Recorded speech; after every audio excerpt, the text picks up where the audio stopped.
Political parties are essential to democracy, and democracy is unthinkable without political parties. I think everyone here in this room would absolutely agree to this opening line.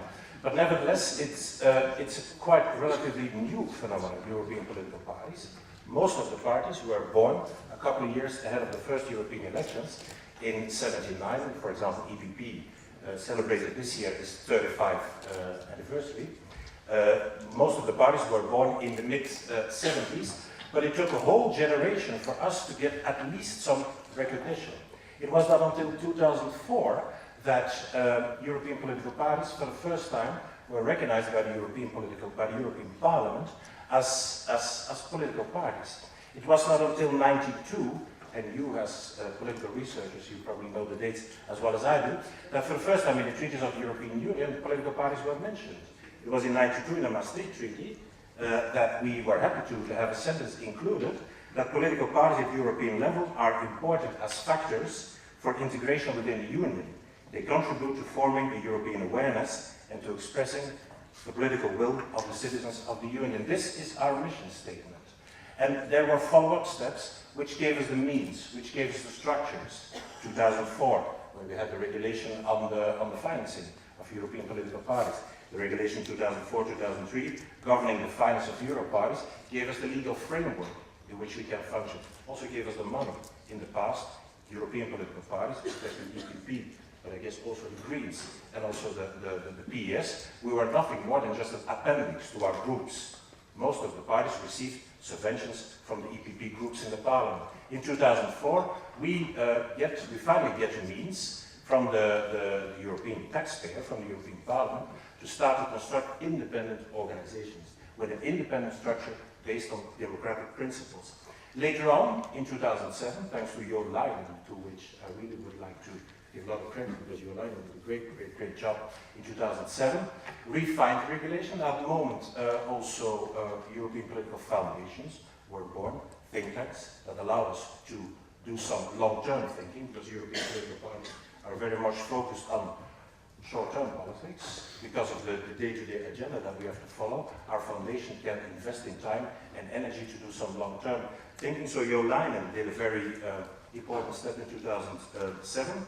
And then 2011, under the chairmanship of Mr. Cassini in AFCO, Marietta Giannakou reviewed the regulation 2004 and 2007, making life a little bit easier for us, for all of us, as far as administration and finance is concerned, but also underlining a very, very important element that although we have the means, although we have the structure, we lack the legitimacy, the legal legitimacy, the statute for European political parties, and also in a way the political legitimacy.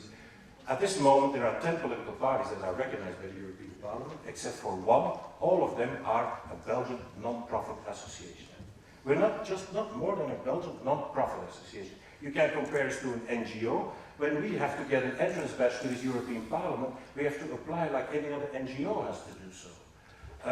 So the structure of a Belgian non-profit association is absolutely not what we want. We do like to have a European statute sui generis that gives us the credits, that gives us the possibilities to perform our task. At this moment, and in consequence of the Giannakou report, and your Secretary General, Jacqueline, is also very active in this. The four major political parties are discussing with the European Commission. We have again a meeting with the cabinet of Catherine Day, the Secretary General of the Commission, also with Commissioner Šefčovič, to try to persuade them to give us this proper, genuine statute that has not only entails a lot of fiscal and administrative and accounting issues, but also the political legitimacy, so that at least we can take up our mission statement, being political actors, moving from what we are today, service providers. The European election campaign 2009, none of us really campaigned. We all provided services to our member parties, but none of us really campaigned. Moving from service providers, or what Andrew Duff calls glorified Congress organizers, and he's damn right to say so. We are nothing but glorified Congress organizers, or if you would put it more politely, round table organizers, organizing fora where like-minded people can discuss and come to common conclusions, moving from this kind of organization to real political actors, so that we can start playing our role, so that we can start playing our role in order to get the EU citizens again connected to the European Union. Because of course we're also not blind. We see that in the first European elections there was a turnout of over 60%, gradually going down to 43%. We think we can have to play a role in this. And we think we can play a role in this in three particular fields, and I would like to summarize them under: we have to play a role in getting in the lack of political debate, the lack of leadership in Europe, the lack of information about Europe, lack of political debate, and I fully agree with what Mr. Barney said, lack of political competition in Europe. We don't compete. People do not vote for European political parties. People vote for, in Germany, for the CDU and for the Grüne, but people don't vote for European political parties. We have to invest in a European political debate. That's why we, as a party, we were absolutely in favor of the Duff report. Andrew Duff made a very courageous step in proposing to have 25% of the members of the European Parliament elected. But remember, the Duff report, and with all respect that effort, Andrew, but it was not you. Anastasopoulos, already beginning of 2000, proposed to have 10% of the European Parliament elected on a pan-European list. Yeah, and then it was watered down to Andrew. Andrew Duff proposed 25%, and I believe, Mr. Cassini, next week you will discuss again a watered-down proposal. But I mean, the proposal of Andrew Duff didn't even get the plenary session in Strasbourg. We had discussion here, the EPP leadership, the party leadership, vis-à-vis our MEPs. We feel that the European political parties are very much in favor of this transnational list, so that we can compete on the field, compete with ideas, trying to convince people that the ideas of the EPP and the Greens and the Liberals and the Socialists are good ideas, but we lack the battlefield. We would love to go into competition, not to kill each other, but to discuss with each other, to have an intellectual political debate on Europeans, but they do not provide us the battlefield. Unfortunately, our groups, and not only in our case, also in the Greens, also the Liberals, we saw a difference between what the party strategically thinks, and what our representatives think. A second element in which we could increase the political debate / competition is, and it was also mentioned here, the nomination of the President of the European Commission. Thanks to the Lisbon Treaty, we will be able to, we are asked to play an important role in the nomination of the Commission President. We as EPP already did it, but nobody noticed it. We formally proposed José Manuel Barroso as candidate to be President of the European Commission. We did it even at a Congress in Warsaw with 3,000 people, but the media, they didn't catch it up. But now the Lisbon Treaty really invites us to play a role there. And eventually later on, we're not absolutely against a direct election of the President of the European Commission. Suppose we would be able to realize that, then you really would have democracy. So the nomination of, the campaign on the nomination of the President of the European Commission, together with hopefully one day a real election of the European Parliament, and not a sum of 27 national elections, would, I think, already very much foster, boost, increase the political debate. A second important thing for us to invest, or element for us to invest, certainly as EPP, at this moment we have 17 out of 27 heads of state and government, is European leadership.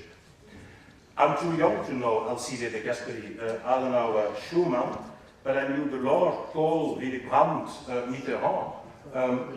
Unfortunately, we are confronted, and I'm trying to be in a very polite, because there's a camera, in a very polite wording, we are confronted with politicians who rather think in cost-gain terms than in European terms. The only thing they're interested in, what does it cost me for my country, and what do I get out of it? I invite you, and when you live in Brussels, you can get several channels, just to check the news bulletins after European Council. You will hear almost every European leader saying, I managed to get this. This is the victory that I pulled out of the debate. You hardly hear any European leader saying, like Kohl used to do, like others used to do, I want to transcend my national boundaries, and I want to think in terms of a European project. So it's also very much our responsibility as the largest European Parliament, to a party, to invest in it. We're trying to do this because every time prior to European Council we organize an EPP summit, in order to get the noses more or less in the same direction, and in order to invest and create again, once again, like it used to be, in this European feeling. A third element in which I think we can play a very important role is information. I think just prior to the meeting we were talking with somebody from the Eurobarometer. There is the Eurobarometer coming out. I guess it will be even worse than the last one that was published on the European Parliament. That was an impressive and at the same time depressive document. European citizens do not know what the European Parliament is doing, who the MEPs are, how they are sitting. Most of them think they're sitting in national delegations. No, they're sitting in political groups. So I think there also the European political parties, if they give us, we've got the financial means. We're not asking for more money. In all the AFCO discussion, Monica and Mr. Cassini, no political party asks for more money. We ask, give us the legal means, give us the legal statute, so that we can become from service provider a real political player. Sometimes I compare it to football. The treaties invite us to play in the European Champions League. We want to go on the battlefield, on the football field, but we don't have proper football shoes, we don't have a proper outfit, and we were used to play with a ping pong ball, not with a football. So I think, unfortunately, the Commission, and especially AFCO, is ready and is very cooperative in supporting us. So I think in the long run, certainly not 2014, because most likely a lot of meetings and probably also treaty changes or the legal act has to be changed. But hopefully one day, and perhaps the European elections 2019, we will be able to, what Mr. Bardi in his introduction rightfully said, to start a competition and to compete for ideas and to make sure that the European citizens, again, know what the difference is between Christian Democrats, Socialists, Liberals, Greens. All of us have our valuable ideas, but we would like to market them directly and not through our member parties. Because when we do it through our member parties, and that's what we noticed in European election campaigns, all of us have been writing platforms. All European parties have been writing platforms.